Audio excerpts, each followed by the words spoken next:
Anasema mawakili wa serikali Ignas Mwinuka anasema Presidential Fair Act kifungu cha 9 kinasema wito wa summons maana yake unamlazimisha shahidi kufika. Kifungu hicho cha 9 kinasema anakisoma. Kwa hiyo kwa mujibu wa kifungu hiki mahakama haina mamlaka kutoa wito wa kukompili rais kufika mahakamani. Naomba kuwasilisha. Anasema wakili mwingine wa serikali Joe Mrema naye anasema naomba kuunga mkono hoja. Jaji Ndunguru anasema achana na mambo ya kuunga mkono hoja, nenda kwenye hoja. Mrema anasema section 24 ya TC Cap 406 inasema kuhusu protection of source of information, yaani usiri wa taarifa kwa kuzingatia mshtakiwa ametaja baadhi ya mashahidi, mfano mkuu wa usalama wa taifa aje hapa mahakamani, anataka kupata taarifa kwa mashahidi hawa ili apate kujitetea.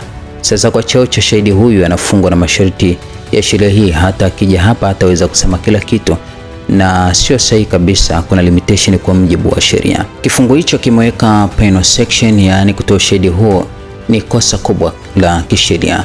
Jumla anaendelea kusema naomba kufanya marejeo kwenye shauri la criminal appeal Jacob Tifunga vs Republic Criminal Appeal namba 185/1980 HC Tanzania at Mwanza. Mahakama ilisema trial magistrate has discretion to call witness, yani mahakama ina uwezo wa kukataa shahidi kuitwa, lakini kwa mujibu wa msingi uliotengenezwa kwenye kesi ni kuweka sababu. Sasa sisi tunasema sababu tulizotoa kuanzia shahidi namba 1 Samia hadi namba 7 mashahidi wasiitwa kwenye shauri hili kwa sababu tulizozieleza, na ni hoja yetu kuwa mnayo mamlaka ya kukataa. Ni hayo tu. Jaji Ndunguru anamuuliza mshtakiwa kama anacho cha kusema. Mheshimiwa Lissu anasema Mheshimiwa majaji, kabla sijaanza naomba kidogo kufanya consultation na mawakili wangu kabla sijaanza. Anaomba dakika 5. Mawakili wa Lissu wakiongozwa na Dr. Shala Jebra Matata, Poki Sabo, Deogratias Menyila, Madele Kanda, muona wakili Kisabo amesema akimuonesha Mheshimiwa Lissu sheria kwenye laptop. Lissu anasoma na wanaendelea kujadiliana.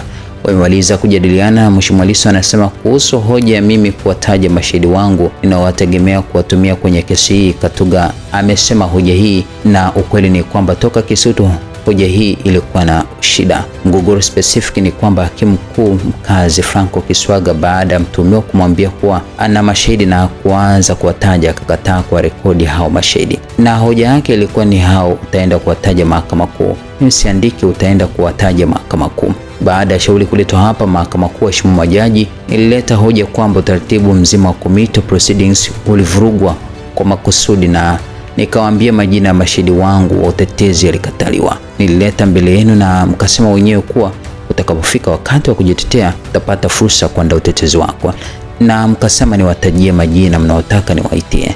Nikawatajia na mkaandika kwenye rekodi. Katuga akasema ukurasa 186 wa proceedings orodha ipo na mliwaandika wenyewe majaji. Jambo hili sio la leo, lipo kwenye rekodi za mahakama hii. Anachotaka Katuga mfanye ni mjikane wenyewe, anataka mjioneshe kuwa hamna akili. Sasa hiyo ni juu yenu, sio kwa sababu majina ya mashahidi hayajawahi kutajwa. Yalitajwa Kisutu yakatajwa kwenu na leo nimerudia tena.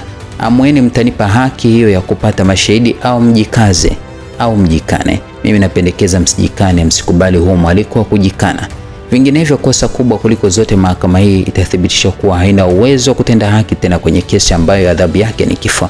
Mtaonesha kuwa hamna uwezo wa kutenda haki na mtageuzwa kangaroo court, a court of star chamber court.